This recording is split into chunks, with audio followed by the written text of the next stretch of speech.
I I became even more angry. I met my ex-husband at 18. We got married when I was 20. We separated when I was 22. I was pregnant at the time with our second child. We got back together. I got pregnant with our third daughter. And then and I just want to say this, during our separation, that first time, this is when I really began to see God with like my whole heart. Like, I started listening to different preachers and reading different books about prayer and fasting and getting around people that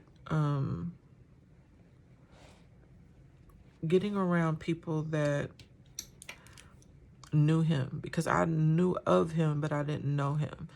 And I began to read the Bible a lot for myself. Now, this is not a religious video because I don't believe in religion, and I feel like that's the reason why most people don't believe in God, because religion has used him for their own gain. And I do believe that, our Bible that we have today has been tampered with.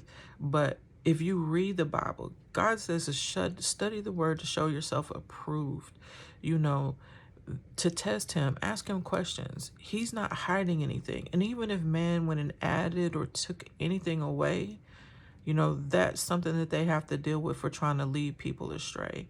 But you having your own personal relationship with him has been my life-saving grace. I learned to get close to him because what can any drug or a person do for you to take away emptiness that you feel, or when someone wounds you? Because that's what happens when you're abused, whether it's physically, mentally, sexually. These leave wounds in your soul. There's not a medication that can fix that. There's not. People can talk to you and you can talk about things, but I don't feel like talking about trauma over and over does anything but re-traumatize you. It's not good to continue to revisit traumatic experiences. Acknowledge it, deal with your feelings. But what I found in the Bible is that God says that his mercy is new every morning, that love covers a multitude of sins, that he's the lover of our soul and the lifter of our head, and he binds up the brokenhearted, and he sets at liberty those that are bound. He came to set the captives free, and that's what it says. And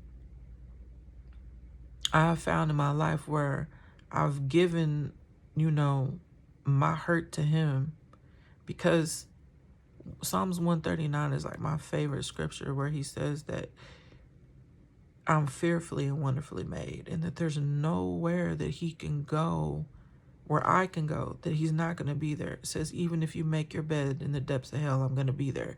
If you go to the dark, it's going to become light, because I'm going to come there.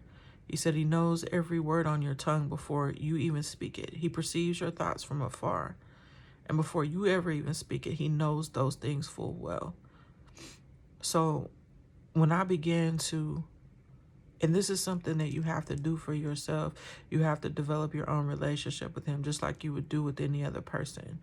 You have to spend time with them. You have to learn who they are. And when I realized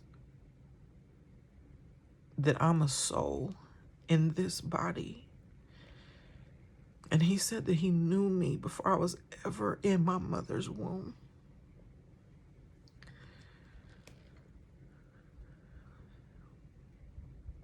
that all things work together for the good of those that love him, even the bad things, the good things and the bad things. And I say that because I'm free.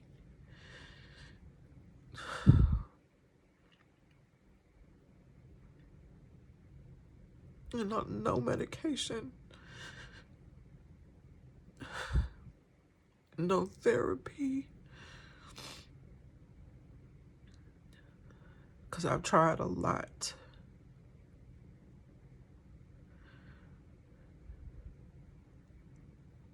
Nothing set me free but him.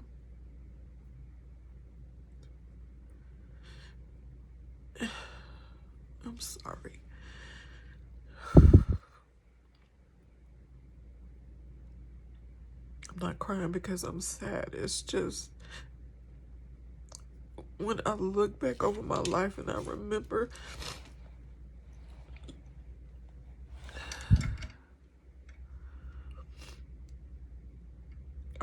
struggling. I remember feeling like I wanted to give up.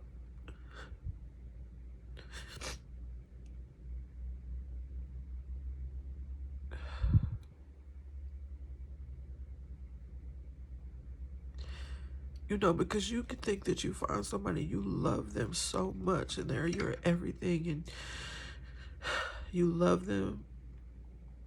But even with the best of intentions, everything doesn't always work out. And I feel like I've come to learn that, like, the heartache and the being heartbroken and being betrayed and abused and all of these things, they made me understand how strong I am, how strong he created me to be for you, not for me.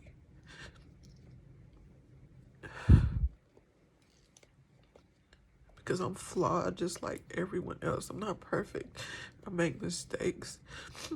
But when I realized that he loves me just the way I am, just the way I am, I don't have to pretend for you, for me, because he loves me.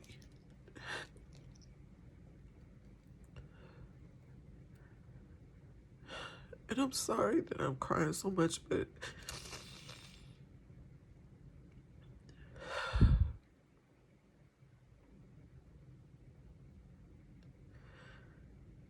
I don't want you to take so long to be free. It took me a long time to get here.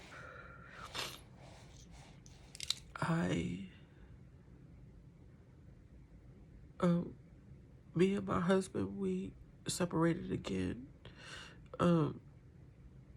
We tried to reconcile. I got pregnant with my son, but we eventually got a divorce. I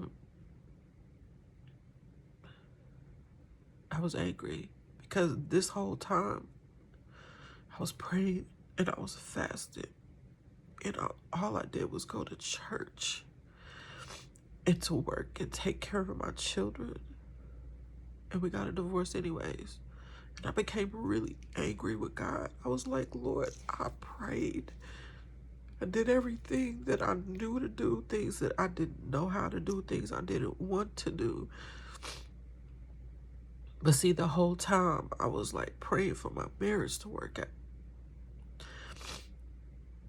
And I wasn't realizing the whole time that I was drawing closer to God, that through all of this pain, he carried me through, because I never thought that we would get a divorce. And I was mad. I was angry. And I remember one time he had came to the house and he had stayed the night and he was upstairs, and I always like would go pray, but he was in the room. So I went downstairs to go pray in the kids' playroom. And he came downstairs and he was like, stop praying me here. And my heart was already broken, but it just like, that was the last for me. You, like, why are you here? And then you're telling me to stop praying you here. And that did a couple of things to me. It made me realize the strength that I had spiritually, but still even wasn't aware fully what that meant. That he recognized it, and that, you know, that's not something that he wanted. So like that day, I just like completely let go. But I was still angry with God, and I was struggling with, you know, the things that church teaches you. You know, it's like,